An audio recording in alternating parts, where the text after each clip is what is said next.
Auspician este programa Consejo de Médicos de la Provincia de Córdoba. Ciudad de Córdoba, Argentina.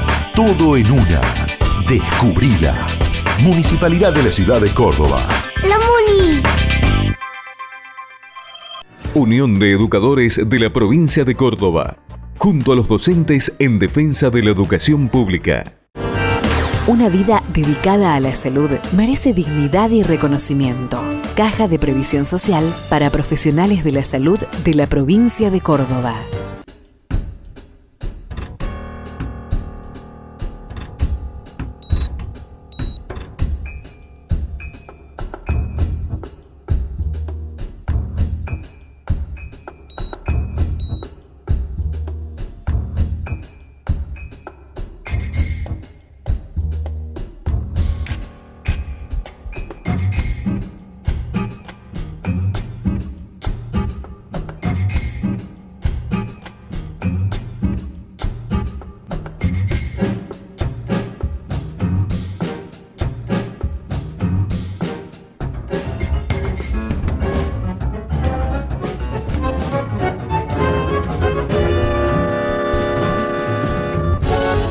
Principio Activo Salud inicia un nuevo programa, esta vez con una invitada del Hospital Infantil Municipal de la Ciudad de Córdoba, que nos va a tratar un tema que hace mucha presencia, sobre todo en las etapas invernales que soporta nuestra ciudad, nuestro país y la mayor parte de Latinoamérica.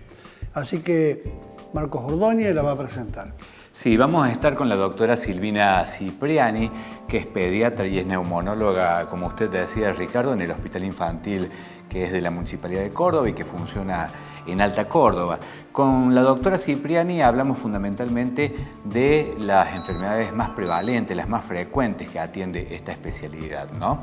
Y justamente ella mencionaba que las bronquiolitis en los niños pequeños, sobre todo hasta los 2 años, son de las enfermedades más frecuentes, ¿no? Después las enfermedades obstructivas, pero que la enfermedad que quizás genera más angustia o miedos a veces en los padres es el tema del asma, ¿no?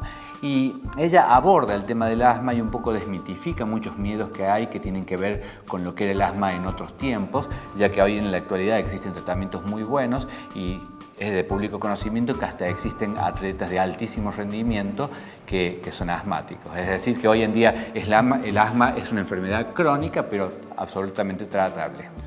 Es tratable, es crónica, pero es muy molesta, produce sobre todo en los sujetos alérgicos, no solo de los niños, estoy hablando de la comunidad en general, sobre todo los que han pasado los 60 años.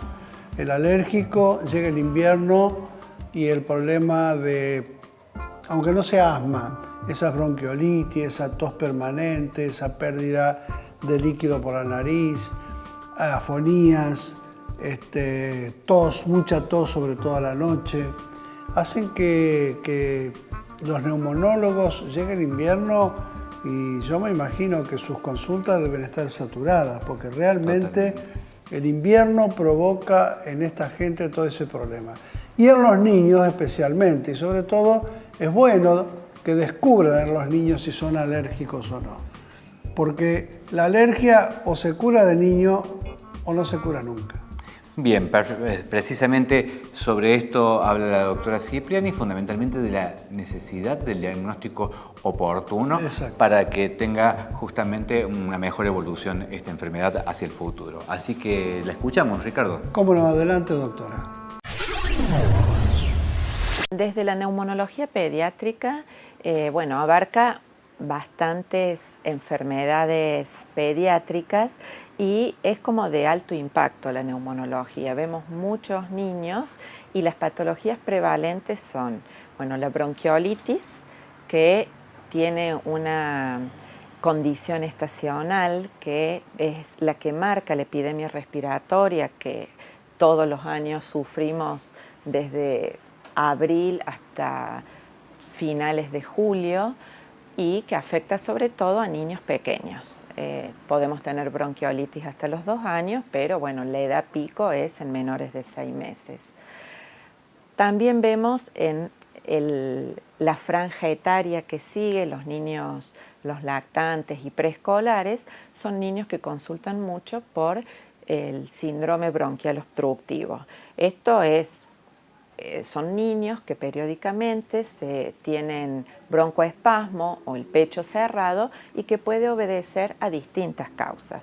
Pueden ser que hayan tenido bronquiolitis cuando fueron bebé y quedaron con esa sensibilidad, o un pequeño grupo que van a seguir con estos problemas y van a ser asmáticos, y a partir de la edad escolar, la patología que más vemos y prevalente, que Argentina tiene una prevalencia alta, es el asma, que es una patología crónica, es la más frecuente de las patologías crónicas en la infancia y adolescencia, que tiene un tratamiento muy efectivo hoy, con pocos efectos colaterales, pero que tenemos el problema del subdiagnóstico y niños con una calidad de vida muy afectada por el temor a hacer el diagnóstico de asma o hacer un tratamiento para la misma. Hoy uno da el diagnóstico de asma a una familia, causa mucho impacto, y yo creo que es porque se tiene presente lo que era antes de decir asma, ¿no es cierto?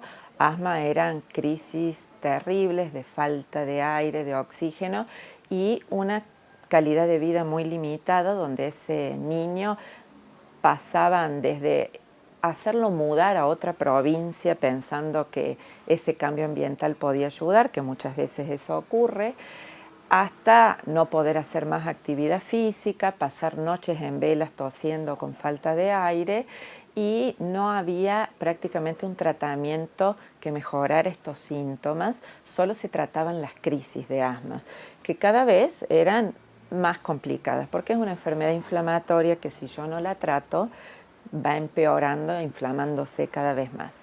En los años 90 se conoce esta condición de que era una inflamación permanente y se empieza a abordar el tratamiento desde ese lugar y se empiezan a usar aerosoles antiinflamatorios. Es llevar el antiinflamatorio, que la mayoría de las veces es un corticoide inhalado, directamente a la vía respiratoria. Entonces esto hace que sea una dosis mínima, que hay que usarla permanentemente y por un tiempo prolongado, pero eso creó un antes y un después en lo que es asma. Yo nunca puedo decirle a un paciente que yo le voy a curar el asma no se cura, es la alergia que se manifiesta a nivel bronquial, y ser alérgico o no serlo es una condición que traemos genéticamente. Pero sí podemos mejorarle mucho la calidad de vida, disminuir el número de crisis y sobre todo permitirle hacer una vida normal sin ese ausentismo escolar tan importante que tenían antes. Pueden hacer cualquier actividad física y se puede adaptar el tratamiento a la actividad física que quiera hacer el niño. Nunca el discurso tiene que ser que no haga esto porque le hace mal, o el polvillo de la cancha o el aire frío. No, siempre buscar el tratamiento con el que pueda hacer actividad física. Yo siempre tengo fotos en el consultorio de atletas olímpicos. Hoy hay atletas olímpicos asmáticos, que era algo impensado hace unas décadas, ¿no? Unión de Educadores de la Provincia de Córdoba, junto a los docentes en defensa de la educación pública. Consejo de Médicos de la Provincia de Córdoba.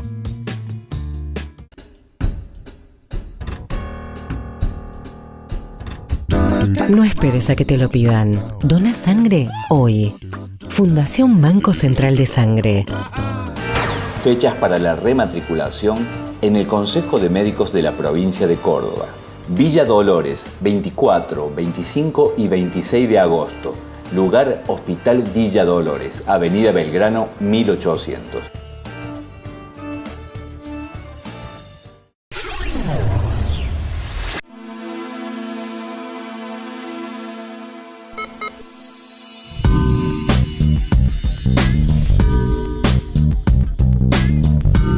La línea que como UPC sostenemos es que en realidad hay una cuestión social más general de la sociedad donde se presentan problemas y conflictos, y obviamente que por trabajar dentro de la sociedad se traducen en las escuelas.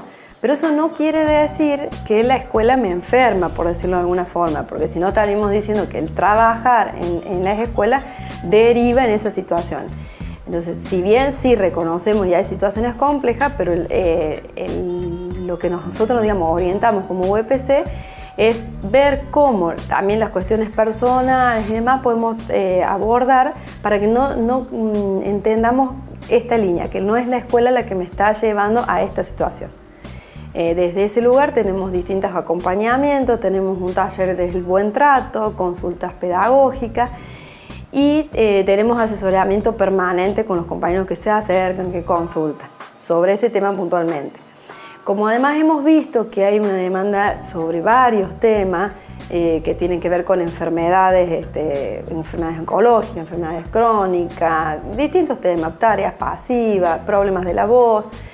Estamos este año haciendo unas actividades de formación en los distintos departamentos y estamos yendo a los departamentos a trabajar con los compañeros, vienen digamos en la fuente, llevando respuestas, informando y a la vez trayéndonos las demandas que tienen, que no son todas iguales, o sea, si bien hay cuestiones comunes, cada departamento tiene una particularidad. Entonces, este año estamos trabajando fuertemente con eso. El otro proyecto que vamos a llevar adelante a través de Acción Social, que nos hemos estado trabajando, queremos hacer un trabajo fuerte de prevención en el mes de octubre con el cáncer de mama, porque estamos viendo que hay mucha demanda en eso. Entonces vamos a hacer un trabajo de prevención donde se puedan hacer los estudios las compañeras sin costo, para Capital y para el resto de la provincia, que es donde vemos de algún modo de acercar el sindicato a toda la provincia, que llegue para todos los compañeros. Hablando de información de cómo trabajamos en el departamento y después cuestiones puntuales que tienen que ver con ART, que es una demanda grande que estamos teniendo y que ahí es donde estamos viendo que hay poca, no digo nada, pero hay poca información, entonces ART y después procedimientos puntuales. Carpetas médicas, tareas pasivas, licencias, cómo proceder en eso. Y eso en información puntualmente. Y después toda la parte de prevención con la que también nos manejamos cuando vamos a los departamentos.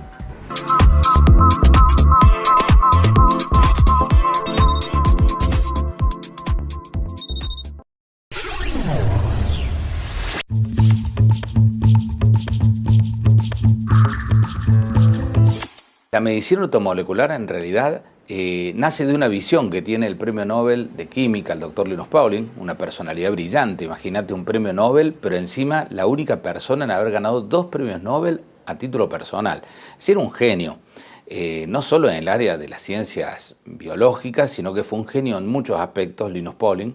Y por eso, bueno, es un científico muy respetado, un científico que ha publicado en las mejores revistas del mundo sin correcciones. ¿Qué decirte? Una personalidad brillante.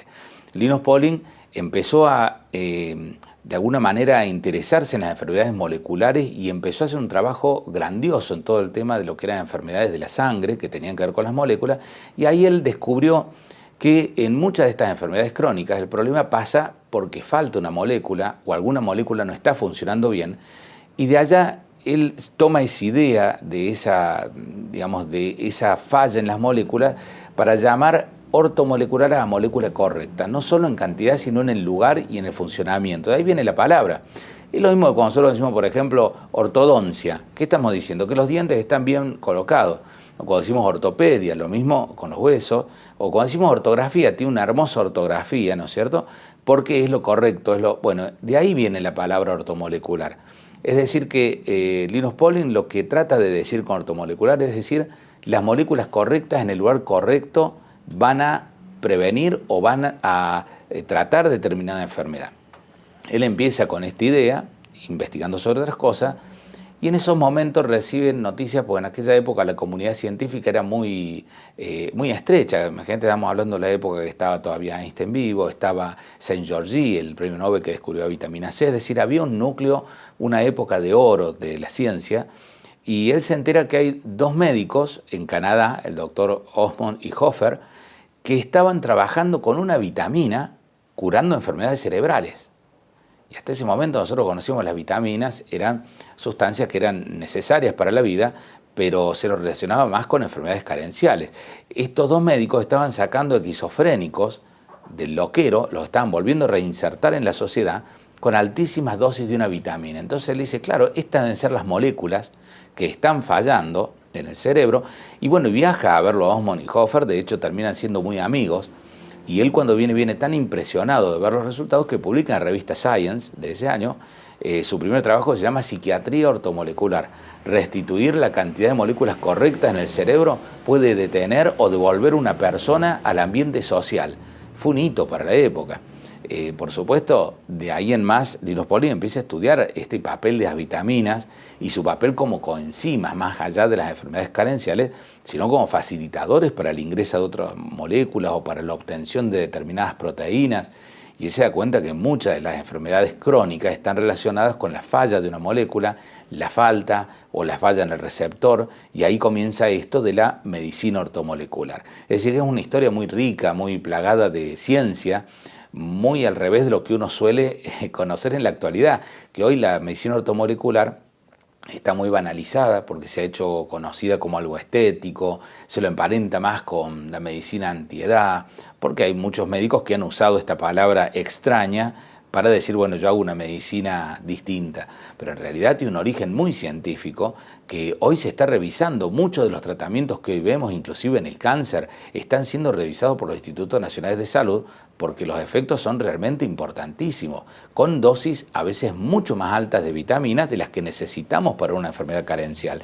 Es decir, que volver a que las sustancias naturales en determinadas cantidades para determinado individuo pueden tener un potencial terapéutico, eso es hablar de medicina ortomolecular. Que después se suman otras tendencias, otros famosos premios Nobel empiezan a escribir cosas que después se van sumando con esto, como por ejemplo el doctor Adam de la individualidad bioquímica, que él dice sienta las bases de lo que hoy nosotros conocemos como epigenética, pero él lo describe ya en aquellos años, los años 60, ya describe cómo puede cambiar el genoma con la nutrición. Hoy lo sabemos más porque se ha descubierto el genoma, se ha visto la interacción entre fármaco-nutriente, entre enfermedad-nutriente. Es decir, hoy lo tenemos mucho más aceitado, pero ya lo habían vislumbrado ellos. Fíjate vos qué visionarios en la época. Es decir, todos esos conceptos hoy se aunan en una ciencia que es apasionante, que es la medicina ortomolecular, que hoy la ampliamos, hoy decimos medicina y nutrición ortomolecular, porque todas estas sustancias que menciona Pauling son sustancias naturales que están en los alimentos o en el cuerpo. Entonces viene la segunda definición, es la forma de tratar una enfermedad variando sustancias que están o en los alimentos o naturalmente en el cuerpo. A eso también se conoce entonces como una segunda definición de lo que es medicina ortomolecular. Lo interesante de todo esto, y que me gusta mucho a veces comentárselo a los colegas, es que todas estas cosas que uno va viendo o estos tratamientos que van surgiendo con estas vitaminas o con distintas cantidades de distintas sustancias están publicados en revistas científicas como lo hace cualquier medicamento.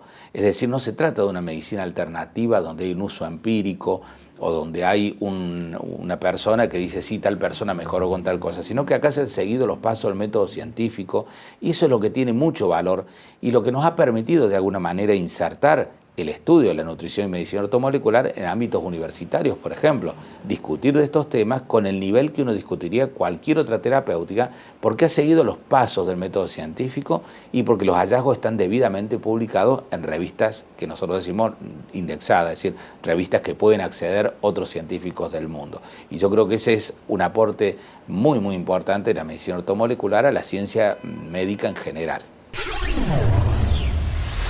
Unión de Educadores de la Provincia de Córdoba, junto a los docentes en defensa de la educación pública.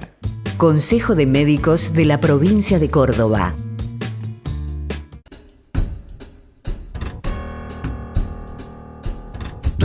No esperes a que te lo pidan. Dona sangre hoy. Fundación Banco Central de Sangre.